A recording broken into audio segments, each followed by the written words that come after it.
Study है। तो इसमें क्या है कि स्मार्ट हेल्थ केयर सिस्टम में एआई का कैसे प्रयोग होता है। ठीक है, तो सबसे पहले परिचय है, इसका बैकग्राउंड दे रखा है कि integration of AI into health care system involves multiple components including data collection, knowledge representation and intelligent decision making. AI system utilize machine learning models to analyze patient data and identify patterns that assist in diagnosis and treatment planning. तो रोगों की diagnosis करने में और treatment planning में pattern को identify करके machine learning model AI system की हेल्प करता है। ओके, या एआई सिस्टम को यूज करता है।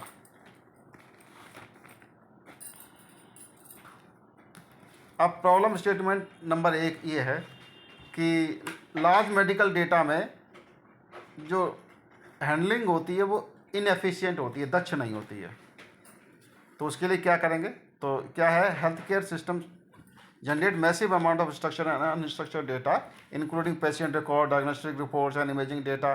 तो managing and analysing this data manually is time consuming and prone to errors. मतलब एरर भी हो सकती है और बहुत समय भी लगता है इनको मैनेज करने में, है ना, क्योंकि कई सारी डायग्नोस्टिक रिपोर्ट बनती हैं, इमेजिंग डाटा उत्पन्न होता है, पेशेंट रिकॉर्ड भी कई शामिल होते हैं। तो स्ट्रक्चर अनस्ट्रक्चर हर प्रकार का डेटा होता है हेल्थ केयर सिस्टम में। तो इससे क्या है, लार्ज मेडिकल डेटा की हैंडलिंग इनएफिशिएंट होती है। तो इसका समाधान क्या है, तो समाधान ये है कि implement machine learning algorithm for data processing and pattern recognition. ठीक है, मशीन लर्निंग एल्गोरिथम का उपयोग करिए आप डेटा प्रोसेसिंग और पैटर्न रिकॉग्निशन के लिए। इससे क्या होगा, ये जो एल्गोरिथम्स हैं ये लार्ज डेटा सेट को बहुत एफिशिएंटली, दक्ष रूप से एनालाइज कर सकती हैं, विश्लेषण कर सकती हैं और ट्रेंड को आइडेंटिफाई कर सकती हैं। फिर क्या करेंगी, प्रेडिक्टिव एनालिटिक्स को सपोर्ट करेंगी डिसीज डायग्नोसिस के लिए। समाधान निकल जाएगा। ठीक है, ये प्रॉब्लम स्टेटमेंट बन हो गई। अब इससे संबंधित एमसीक्यूज भी हैं कि what is the most effective approach to handle large scale medical data in AI based health care system. तो उसमें मशीन लर्निंग एल्गोरिथम है, मशीन लर्निंग है मोस्ट इफेक्टिव अप्रोच, है ना, इसको यूज करिए। और फिर दूसरी एक प्रॉब्लम स्टेटमेंट है कि difficulty in accurate medical decision making. जो एक्यूरेट मेडिकल डिसीजन लेना है तो उसमें कठिनाई होती है। तो कठिनाई होगी, क्यों होगी, क्योंकि medical decision making requires analyzing multiple factors such as, लक्षणों को देखते हैं वो, है ना, हिस्ट्री पता करते हैं, फिर टेस्ट रिजल्ट भी देखते हैं।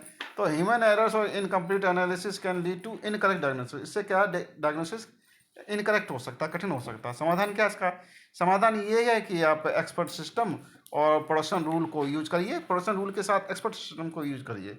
इससे क्या हो, डिसीजन मेकिंग आसान हो जाएगी।